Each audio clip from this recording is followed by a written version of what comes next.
నీకెవడో minister పదవి ఇచ్చింది, నా గురించి మాట్లాడిన వాళ్ళు ఇందాక నేను చెప్పాను కదా అని నాకు క్యాస్ట్ పెట్టి మాదిగా అని చెప్పి పెట్టి చాలా వరస్ట్ గా ఎంత కష్టపడి మా తల్లిదండ్రులు పెంచి మమ్మల్ని ఒక సంస్కారవంతంగా మిమ్మల్ని ఇక్కడ కూర్చోబెడితే ఎవడో తెలియని ఈడియట్ బయటకు వచ్చి నోటుకొచ్చినట్టు మాట్లాడుతా ఉంటే మేము చేతులు కట్టుకుని కూర్చోవాలా? చెప్పండి, మేము చేతులు కట్టుకుని కూర్చోవాలా? ఎంతమంది ఆడపిల్లలు ఈ రోజు ఆ పదాలు వినలేక నేను గట్టిదాన్ని కాబట్టి ఇంకా సూసైడ్ చేసుకోవాలా? అక్కడ పడుకున్నారు, ఇక్కడ పడుకున్నారు. ఏంటండి ఆ పదాలు? అలాంటి పదాలను కూడా మేము సహించాలా? మీరే చెప్పండి ఒకసారి.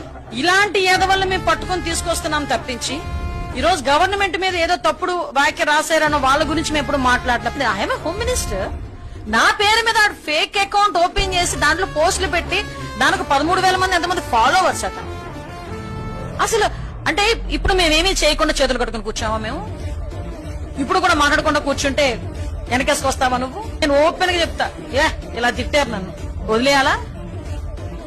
ఈ రోజు అరెస్టులు జరుగుతున్నాయంటే ఎంత మానసిక క్షోభకు గురై మేము అరెస్టులు జరుగుతున్నాయో తెలుసా? అందరి మీద నోటికొచ్చిన బూతులు. సాక్షాత్తు చంద్రబాబు నాయుడు గారు